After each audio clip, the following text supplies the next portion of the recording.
vamos conhecer um pouco mais sobre as etapas do projeto Parlamento Jovem. Retomando, quais são essas etapas? Primeira etapa, filiação partidária. Segunda, convenção partidária. Terceiro, registro de candidatura. Seguido, então, da campanha eleitoral, já que eles já estão registrados. A eleição propriamente dita. Posteriormente, diplomação dos candidatos eleitos. Posse na Câmara dos Vereadores e o mandato do vereador mirim. Hoje, nesse vídeo, nós vamos discutir as primeira, segunda e terceira etapa, seja com a filiação partidária, convenção partidária e o registro de candidatura. Então, vamos à primeira etapa. Por que filiar-se a um partido político? Isso é para que o aluno entenda que no Brasil vigora o sistema partidário, ou seja, para ser candidato a qualquer cargo eletivo, você deve estar filiado a um partido político. Você não pode ser candidato sem estar filiado. Veja, não existe uma candidatura avulsa ou uma candidatura independente. Só se é candidato quando dentro de um partido político. Existem algumas coisas que a gente precisa entender aqui nessa estrutura. Até para a gente ampliar o nosso entendimento e formar melhores eleitores, é importante que o aluno compreenda esse sistema partidário. Veja, é muito comum que nós, ao escolhermos um candidato, a gente não faça a relação direta com o partido que ele representa. E aí as pessoas acabam votando no candidato, seja pela aparência física, pelo discurso que é bom, enfim, por uma série de fatores que não necessariamente a ideologia partidária. E é preciso lembrar que ele não representa a si mesmo, o candidato ele representa a um partido. Tanto é que o mandato não é dele, o mandato é do partido. Se porventura esse candidato foi eleito vereador e durante o mandato dele ele decide mudar de partido, ele corre o risco de perder o seu mandato. Se ele não estiver dentro do que nós chamamos de janela partidária, ele perde, porque o mandato não é dele, é do partido. Então, fazer essa visualização, entender que cada candidato eleito representa um partido é importante. Até porque, veja, às vezes a pessoa tem uma ideia, uma defesa, por exemplo, em relação às cotas nas universidades. E aí você escolhe um partido cujo candidato é contra essas cotas. E aí, entende a relação? Ou então vamos pensar assim, a pessoa é a favor da privatização e, no entanto, vai lá e vota num candidato cujo partido é contra a privatização. Então, é preciso a gente fazer essa leitura. Por quê? Porque o candidato, quando ele for se posicionar, ele vai se posicionar a favor das bandeiras, da ideologia, do que é defendido pelo partido. Então, é preciso a gente entender essa relação entre o partido, o que ele representa, seu ideal, sua bandeira, sua ideologia na hora de escolher um candidato. Isso se torna parte da nossa formação como melhores eleitores. Isso é educação política, é importante para os nossos alunos. Então, a partir do momento que eles se filiaram, o projeto ele trabalha com 5 partidos, são partidos fictícios que diz respeito a bandeiras do cotidiano. Por exemplo, esporte, lazer, cultura, educação, combate à violência, outros elementos que estão presentes no nosso dia a dia.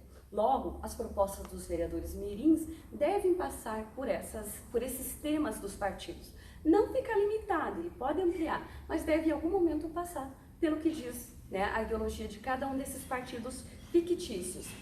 Filiado aos partidos, é importante que cada partido tenha pelo menos de 3 a 5 filiados. Por quê? Porque essas pessoas filiadas e que vão organizar a convenção partidária. Não é preciso que todos da escola se filiem, até porque na vida real nem todo mundo é filiado a um partido político. Então, da mesma forma, alguns devem ser filiados. E aí, essas pessoas que se filiaram vão formar a comissão executiva ou a direção executiva do partido. Tem que ter pelo menos os seguintes cargos: presidente do partido, tesoureiro e secretário. Essas pessoas vão organizar, da forma a convenção. O que é a convenção? A convenção partidária é o momento pelo qual o candidato é escolhido pelo seu partido. É onde nós vamos pensar os critérios para quem quer ser candidato a vereador mirim. Como é que funciona isso? Quem é que vota dentro de uma convenção? E como que se escolhem os candidatos? Essa é mais uma lição de democracia.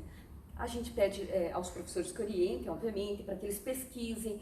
Coloca lá no Google o Estatuto dos Partidos. A maior parte é livre, pode entrar, pesquisar, para ter uma noção de como funciona. Mas os critérios devem ser escolhidos pelos próprios alunos filiados.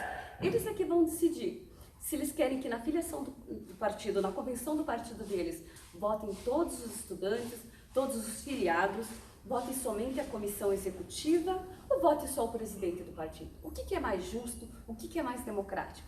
Aí nós vamos ter alguns exemplos de forma de democracia. Por exemplo, democracia representativa, onde votaria, né, uma comissão eleita, por exemplo, a direção do partido, ou uma democracia direta, onde todos os filiados participam. Essa é uma forma de ensiná-los as formas de democracia. E aí nós vamos então pensar agora nos critérios.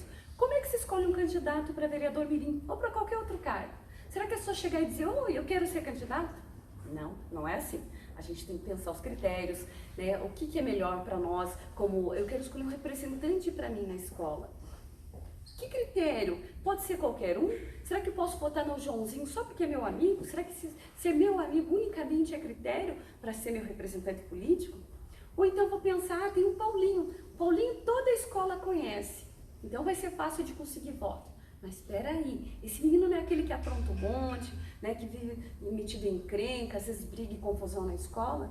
Será que isso é um bom critério? Será que isso é um bom representante dos vereadores, enfim, é um bom representante para o alunado da escola? Tem que pensar esses critérios, decidir, colocar em ata. Dentro da convenção partidária, isso deve ser registrado em ata, quais critérios, em que dia aconteceu a eleição, né, para eleger o candidato, e aí nós vamos fazer o registro da candidatura. Numa eleição oficial, isso seria levado ao TRE, no caso aos cartórios eleitorais, dentro de um mecanismo formal, né, para fazer a candidatura. Na escola, nós estamos transportando, né, transpondo todo o processo eleitoral para a escola. Como é que isso vai acontecer na escola? Nós, da escola eleitoral, vamos levar para vocês, vamos enviar via e-mail, uma planilha. Nessa planilha deve constar os dados dos candidatos que foram eleitos. É preciso que tenha o nome completo. Se o aluno não quiser concorrer com o nome dele, quiser concorrer com um apelido ou com um nome fictício, um nome fantasia, ele também pode utilizar. Então tem que ter esse nome, o nome dele completo, o nome que ele escolheu para concorrer, que às vezes ele é conhecido na escola pelo apelido, o número do candidato. Importante lembrar que o número do candidato ele é composto por 5 dígitos. Os 2 primeiros dígitos vai ser o número do partido e mais 3 dígitos. Por exemplo, o candidato do PVS, que é o Partido Vida e Saúde, o número do partido é 50. Então, se ele vai concorrer ao cargo de vereador mirim, ele vai ter o número 50 mais 3 números, 50, 1, 2, 3, por exemplo. Tá? Então, esse é um dado importante. É preciso colocar se o vereador é do sexo masculino ou do sexo feminino. É importante lembrar que numa eleição oficial existe uma cota de 70-30, para quê? Para garantir a equidade na participação de ambos os sexos, né? Então é importante pensar nisso, que as meninas, as mulheres sejam estimuladas a participar na política. Penso que hoje em dia nas nossas escolas, muitas já estão participando, mas é sempre bom lembrar e resguardar esse espaço das cotas.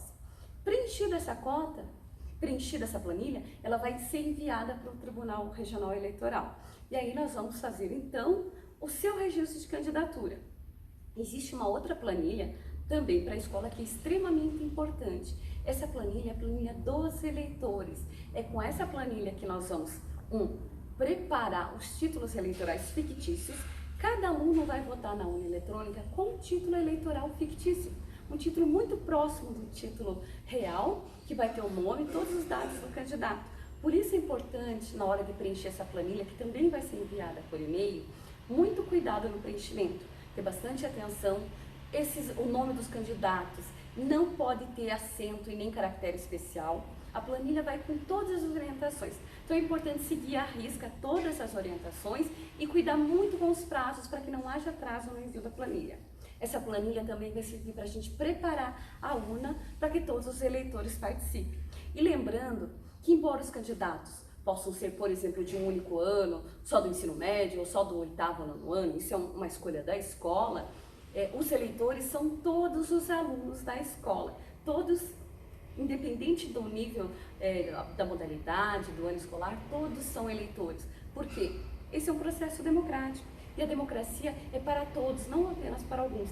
Por isso nós temos que participar e eu convido vocês para no próximo vídeo entendermos agora como é que vai ser a campanha eleitoral e a eleição propriamente dita.